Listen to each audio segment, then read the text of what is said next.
Now, welcome to Talku Talku News Worldwide. Now, credibility crisis locks Inec chairman Dr. Joash Amopitan as investigators links controversial OP account to his own personal official email. Now, the Inec is facing a severe crisis of public confidence following reports that a controversial digital account previously disowned by the chairman Joash Amopitan now has been forensically linked to his own personal official records and accounts. Now, things are happening, especially when this election is upcoming. Do you think that we still stay as the chairman to harness the affairs of the upcoming election?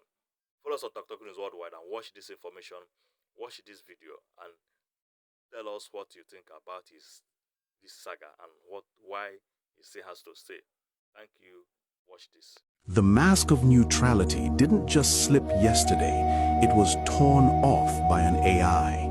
In what is being described as the biggest digital burst in the history of Nigerian politics, the chairman of the Independent National Electoral Commission, Professor Joash Ojo Amopitan, SAN, finds himself at the center of a forensic firestorm. While the nation slept, ex-users, armed with Elon Musk's Grok AI, were busy unearthing a digital ghost that the chairman tried very hard to bury.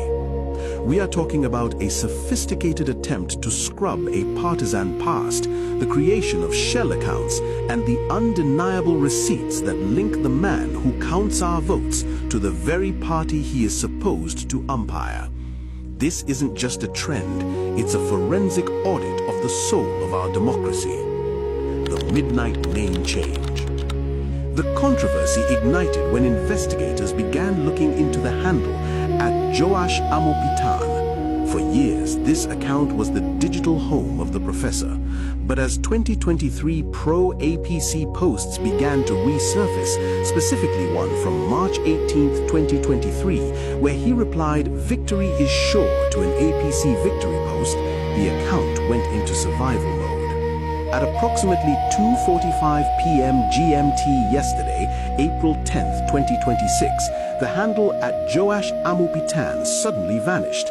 In its place, the account, carrying the unique user ID 156708624121641120, was rebranded to @SundayVibe00. It didn't stop there. The account was immediately locked, set to protected, and the bio was updated to read parody account. The shell game and the new @Joash Amopitan. But the plot thickens with a classic move known as username recycling. As soon as the chairman vacated the @Joash Amopitan handle to hide under the @SundayVibe00, a brand new account was instantly created using the old @Joash Amopitan name. This new account, created on April 10, 2026, was preloaded with posts designed to mimic the chairman but deny any APC links. It was a digital shell game intended to confuse the public, one account to hide the evidence and another to provide a clean, verified alternative. However, the metadata doesn't lie. Grok confirmed that the original user ID, the one with the "Victory is sure" receipts, is the one now hiding behind @SundayVibe00. The "Victory is sure" receipt. Let's look at the smoking gun. On March 18, 2023, during the heat of the elections, Dio Israel, a prominent APC figure, posted about winning 7 of the 10 polling units in an Igbo-dominated community. The response from @Joash Amopitan was short, sharp, and devastatingly partisan. Victory is sure. In the world of an Inec chairman, there is no room for sure victories for any side. This post wasn't just an opinion, it was an identification with a specific political cause. When ex-users began tagging the chairman and major opposition figures like Peter Obi and Atiku Abubakar in these screenshots, the panicked scrubbing began. The forensic AI war. What makes this different from previous scandals is the use of Grok. For the first time, an AI with real-time access to the X database was used as a digital witness. When asked directly about the relationship between @Josham Amopitan and @SundayVibe00, The AI didn't hesitate. It linked the accounts via their internal ID, tracked the timestamp of the name change, and even identified the chairman's official records at inecnigeria.org as a match for the biodata.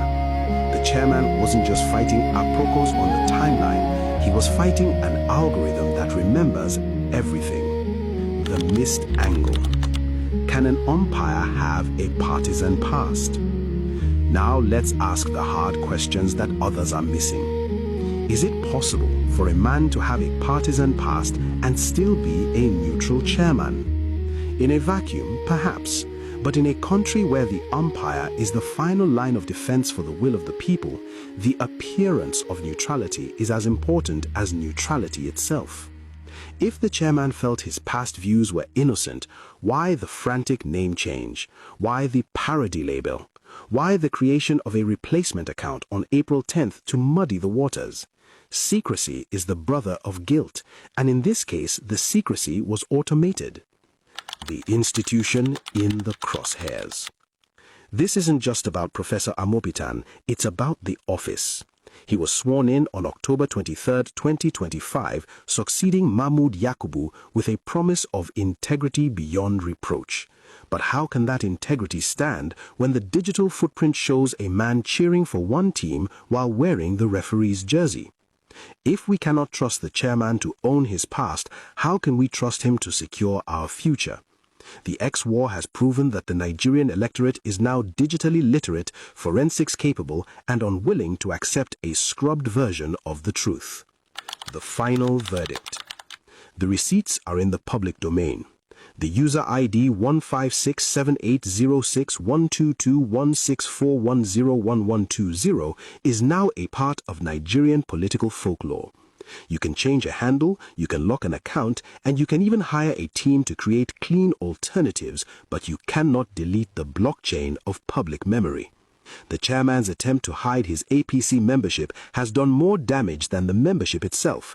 It has signaled to the nation that there is something worth hiding.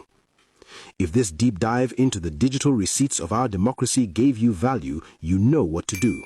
The powers that be are counting on us to forget this by next week, but the internet never forgets, and neither do we. Hit that subscribe button and join the conversation in the comments. We need to hold these institutions accountable, one receipt at a time. This is more than just a video, it's a call for a transparent future. If you want to see more forensic breakdowns like this video, make sure to share this across your platforms. The truth only works if it's heard. But why I'm curious and why I'm interested in the subject matter is I want to know whether the Inec chairman is a liar.